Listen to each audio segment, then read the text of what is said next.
In the vast midnight sky of Thanksgiving Eve, while millions of American families gather around the glow of candlelight and roast turkey, a fateful encounter is about to unfold 30,000 feet in the air.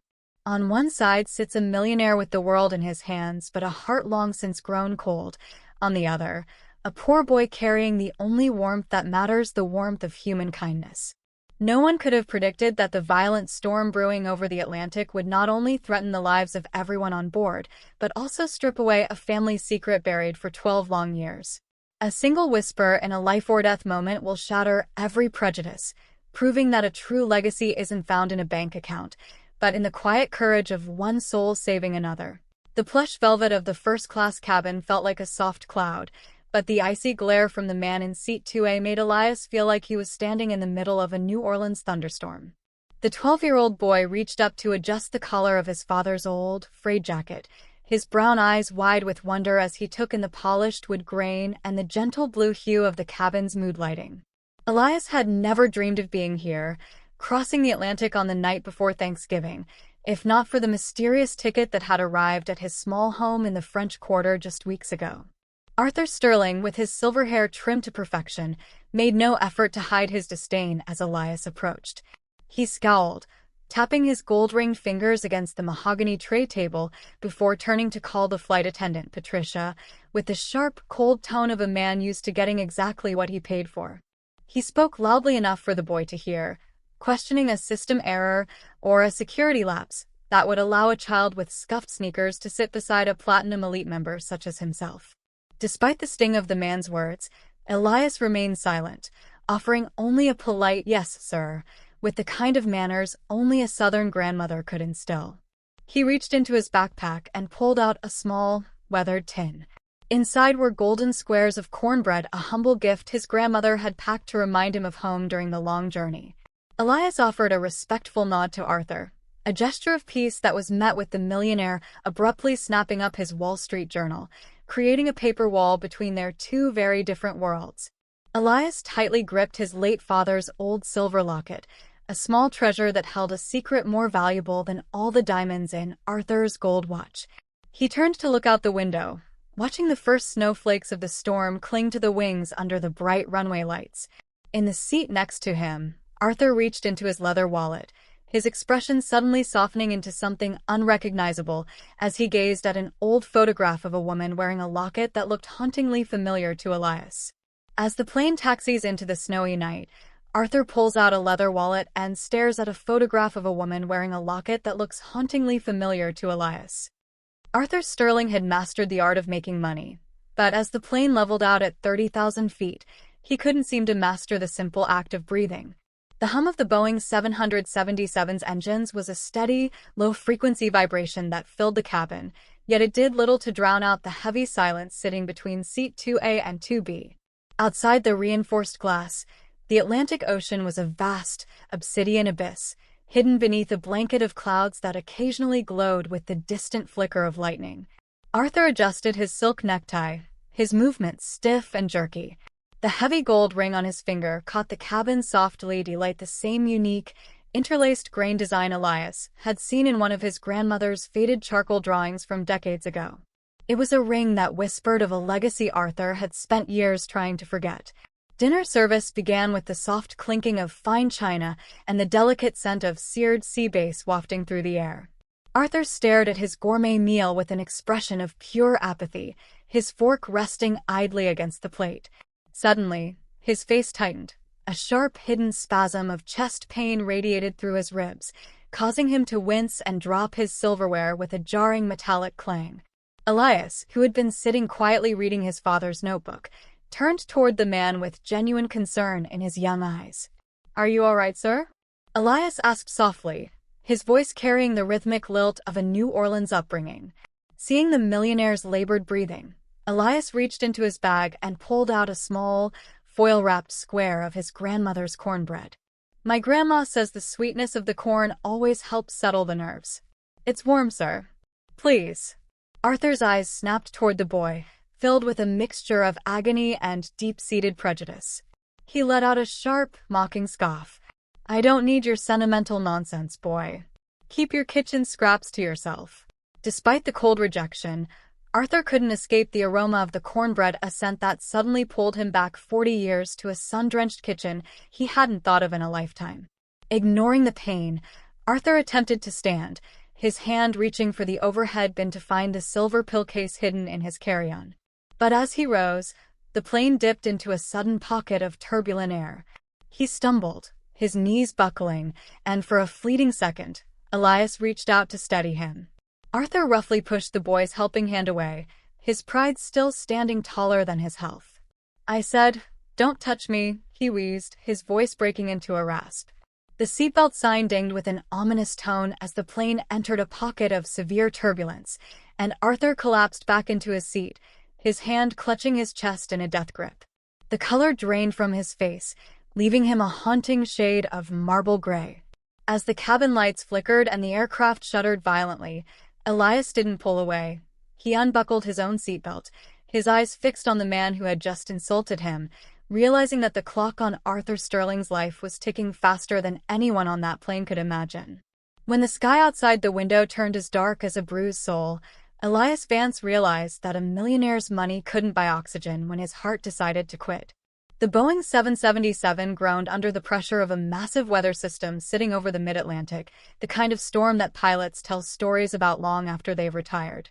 Inside the first-class cabin, the atmosphere shifted from sterile luxury to primal fear in an instant. The amber lights overhead flickered, then died, replaced by the eerie, pulsing blue of the emergency system. As the plane took a sickening plunge through a pocket of dead air, Arthur's leather wallet, the one he had guarded, so closely flew from his tray table. The photograph he had been staring at earlier slid face down across the carpet, coming to rest right at the tips of Elias's worn sneakers. Elias didn't hesitate. While other passengers in the premium cabin gripped their armrests and prayed, the boy from New Orleans unbuckled his seatbelt with steady hands, a calm focus taking over his young features. He reached down to pick up the fallen photo, intending to tuck it back into Arthur's pocket, but the image caught the blue light of the cabin. Time seemed to stop. The woman in the picture, smiling broadly in front of a modest New Orleans home, was wearing a distinctive silver locket, the exact same locket that was currently pressed against Elias's chest. His breath caught in his throat, a cold wave of realization washing over him, but a sudden wet gasp from seat 2A pulled him back to the present. Arthur Sterling was no longer a man of power. He was a man in the grip of a biological betrayal. He had slumped forward, his forehead resting against the wood grain of the seat in front of him, his skin turning a terrifying ashen shade of gray. "Sir?" "Mr. Sterling," Elias called out, his voice a steady anchor amidst the screams echoing from the economy section. He remembered his grandmother's voice, clear as a bell in his mind, teaching him how to help her when her own chest felt like it was being squeezed by a vice. Elias moved with a maturity that defied his age, pulling the older man upright and checking for a pulse that was nowhere to be found. Elias began rhythmic chest compressions, his small but strong hands working against the fine wool of Arthur's expensive suit, shouting, "Stay with me, sir. You can't leave yet." Each press was a defiant act against the storm outside and the silence within Arthur's chest. A flight attendant rushed over, her face a mask of horror, but Elias didn't look up. He kept counting, his heartbeat syncing with the rhythm of the life he was trying to save. Just as the plane began its steep, jarring descent for an emergency landing in the frozen north, Arthur's eyes flickered open for a split second, locking onto the silver locket dangling from Elias's neck with a look of pure, agonizing shock. Arthur's heart was a fading drumbeat in a storm that threatened to swallow them whole, but Elias Vance refused to let the silence win. The cabin of the Boeing 777 groaned under the structural stress of the rapid descent, the metal screeching like a wounded animal as the pilot pushed the engines toward Gander. Inside, the air had grown biting and thin, smelling of ozone, recycled fear, and the sterile scent of the emergency oxygen now flowing through the dangling masks. Elias ignored the world around him, his knees bruised from being thrown against the seat frames as the aircraft bucked through the clouds. The silver locket around Elias's neck, the one Arthur had stared at with such haunting intensity, bounced against his chest with every compression, a rhythmic metal-on-metal chime that seemed to mirror the locket in Arthur's dropped photograph. For 10 grueling minutes, Elias didn't stop. His small muscles screamed with fatigue, and sweat beaded on his forehead despite the chilling cabin air, but he kept going, fueled by the memory of his grandmother's voice telling him that every life was a gift from God. When a particularly violent lurch sent a service cart crashing in the galley behind them, Elias used his legs to brace Arthur's limp body against the seat, protecting the man who, only hours before, had looked at his worn shoes with nothing but disgust. He wasn't saving a millionaire. He was saving a man whose eyes held a secret that Elias was now desperate to hear. A retired nurse from the economy section finally managed to unbuckle and crawl forward through the chaos, her face set in a mask of professional determination. She gasped when she saw the 12-year-old boy in the blue-lit cabin, his hands locked in a perfect, rhythmic cycle of life-saving effort. She didn't replace him. Instead, she moved to manage Arthur's airway, stunned that a child from the cheap seats was the only thing standing between one of the world's most powerful men and an unmarked grave in the Atlantic. "You're doing great, honey," she whispered over the roar of the wind. "Don't you quit on him now." Arthur's pulse returned as a faint, thready whisper, just as the wheels hit the tarmac in a bone-jarring emergency landing. The thrust reversers roared, throwing everyone forward, but Elias held on to Arthur's hand, refusing to let go. The cabin lights flickered back to full strength as the plane slowed to a taxi. As the cabin door hissed open to the freezing Canadian wind and the silhouettes of paramedics appeared at the threshold, Arthur's eyes flickered with a dull, pained light. He didn't look at the doctors. He reached out with a trembling, liver-spotted hand and gripped Elias's sleeve, his eyes wide with a sudden, haunting recognition that transcended the pain in his chest. The rain in Gander was cold enough to turn blood to ice, but the words Arthur Sterling whispered were hot enough to burn Elias's world to the ground. The emergency ramp of the Boeing 777 was slick with a mixture of sleet and jet fuel as the paramedics, clad in bright yellow vests, worked with practiced urgency to move Arthur's stretcher toward the waiting ambulance. A heavy gray sky hung over the airfield, and the wind howled through the open cabin door like a mournful ghost. Elias stood at the edge of the tarmac, his father's old jacket soaked through, watching as the man he had fought so hard to save was prepared for transport. For a moment, the millionaire looked up from the stretcher, his gaze finding Elias's worn shoes, the same shoes he had mocked hours earlier, and tears finally welled up in his arrogant eyes. The paramedics tried to wheel Arthur away, but he suddenly gripped the side of the stretcher with surprising strength, his face contorted in a desperate plea. He refused to let the doctors move him another inch until he spoke to the boy who saved me. Elias stepped forward, his heart pounding harder against his ribs than it had during the mid-air turbulence. He leaned in close to the stretcher, the cold rain mixing with the salt of his own tears as he clutched the silver locket and the small cornbread tin against his chest. Arthur pulled Elias toward him, his voice a rasping shadow of its former power, struggling to breathe his confession into the boy's ear. Arthur pulled Elias close and whispered the words that shattered Elias's world. "I am the one who sent the ticket. I am the reason you have that locket. I am your grandfather, Elias. Please, don't let me die a stranger."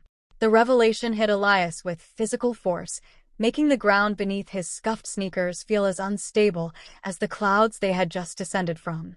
He looked at the frail man before him not as a wealthy stranger or a prejudiced passenger, but as a ghost from a past he had never been allowed to know.